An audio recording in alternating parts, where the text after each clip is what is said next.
गरीब पापड़ वाली और अमीर लड़का। 40 साल की गीता बहुत ही मेहनती औरत थी।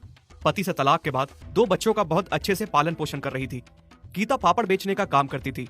दिन भर की मेहनत के बाद जो कुछ भी कमाती थी, रात को उसी से अपने और अपने बच्चों का पेट भरती थी। एक दिन की बात है, गीता पापड़ का टोकरा सर पर लेकर बोली, पापड़ ले लो, पापड़ ले लो। कहते हुई एक गाड़ी के सामने आई और बोली, साहब पापड़ ले लो। गाड़ी में रॉकी और उसका बड़ा भाई रजत बैठा हुआ था। कितने का दे रही हो? और गीता बोली, साहब 50 रुपए का है, बहुत अच्छे पापड़ है, ले लीजिए साहब। रॉकी बोला, चलो दे दो एक पैकेट। गीता ने रॉकी को पापड़ दिया। रॉकी पापड़ लेकर वहां से जाने लगा। तभी गीता बोली, साहब पैसे आपने तो पैसे दिए ही नहीं। रॉकी गुस्से से भड़क के बोला।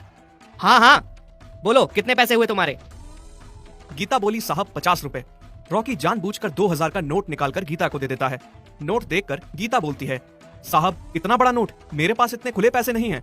तभी रॉकी बोलता है, एक तो पैसे दे रहा हूँ, ऊपर से नखरे कर रही हो। चाहिए तो बोलो, नहीं तो मैं जा रहा हूँ। गीता रॉकी से कहती है, नहीं नहीं साहब, पैसे तो चाहिए, क्योंकि इन्हीं पैसों से तो रात का चूल्हा जलता है हमारा। आप गाड़ी साइड लगाइए, मैं पैसे खुला करवा कर लाती हूँ। गाड़ी साइड लगाने के बहाने रॉकी गाड़ी लेकर भाग जाता है और गीता पीछे से आवाज दे देकर पैसे मांगती है। और फिर रॉकी के भाई को उसका ये बर्ताव बिल्कुल अच्छा नहीं लगता। वो उसे कहता है, रॉकी ये तुमने बिल्कुल अच्छा नहीं किया। रॉकी रजत से कहता है, क्या भाई, आप भी छोड़ो ना इस बात को। फिर कुछ दिनों बाद रॉकी की गाड़ी उस पापड़ वाली को दिखती है। वो पास आकर गाड़ी के शीशे को खटखटाने लगती है।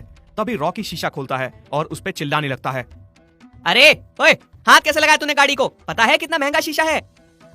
माफ करना साहब, वो पिछली बार के पैसे रह गए थे, इसलिए मांग रही थी। हाँ तो पीछे रह के भी मांग सकती है ना। चल ला 3 पापड़ और ले, इकट्ठे पैसे दे देता हूँ तेरे। गीता ने उसे और पापड़ दिए। फिर रॉकी उसे 30 रुपए निकाल कर देता है। गीता ने पैसे देखे और बोली, ये क्या साहब, ये तो सिर्फ 30 रुपए हैं, इसमें तो पिछली बार के भी पैसे नहीं हैं। रॉकी गुस्से में आकर बोलता है, एक तो पैसे दे रहा हूँ, ऊपर से भाव खा रही है। नहीं चाहिए, जितने पैसे दे रहा हूँ अब वो भी नहीं मिलेंगे।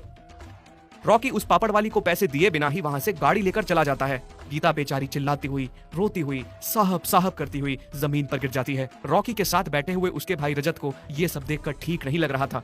उसे उस पापड़ वाली के लिए बहुत बुरा लग रहा था। वो रॉकी उसके साथ गलत कर रहा था। फिर एक दिन रॉकी अपने भाई रजत के पास आता है और बोलता है, भाई मैं आपसे कितने दिनों से नया फोन मांग रहा हूँ। आपने मेरे जन्मदिन पर भी फोन देने का प्रॉमिस किया था ना, पर कितने दिनों से बात को टाल रहे हो? तभी रजत बोलता है, मेरे पास तुम्हारे फालतू के खर्चे के लिए पैसे नहीं है। तुम बहुत ही जिद्दी और बिगड़ैल हो, और अगर तुम्हें फोन चाहिए तो मेरे पास एक छोटा सा फोन है, उससे काम चला लो। रॉकी गुस्से में आकर बोलता है, भाई आपके पास मेरे लिए पैसे नहीं है, लेकिन लोगों को हेल्प करने के लिए आपके पास बहुत पैसे हैं। मैं छोटे फोन से कैसे काम कर सकता हूँ भला? तब रजत उससे कहता है, और जो तूने उस पापड़ वाली के साथ किया उसका क्या? भाई अब ये पापड़ वाली बीच में कहाँ से आ गई? रजत उससे कहता है, देख मैंने तुझे फोन के लिए 2-3 बार लटकाया, तुझे इतना गुस्सा आ रहा है और तुझे बुरा लग रहा है। और जरा उस पापड़ वाली के बारे में सोच, तूने उसे पैसे के लिए कितना परेशान किया, यहाँ तक कि तूने उसे अपनी गाड़ी के पीछे कितना भगाया, तब बुरा नहीं लगा तुझे? रॉकी अपने भाई से कहता है, भाई वो तो सिर्फ 50 रुपए ही तो थे। रजत उसे समझाता है, जैसे तुम्हारे लिए फोन जरूरी है, वैसे ही उसके लिए वो 50 रुपए जरूरी थे। और हम कौन होते हैं ये डिसाइड करने वाले कि किसकी जिंदगी में पैसे की क्या अहमियत है?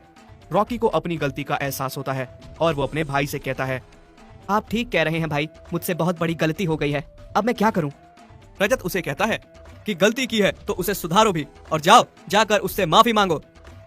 और फिर रॉकी गीता के पास आकर माफी मांगता है और उसे उसके पूरे पैसे चुका देता है।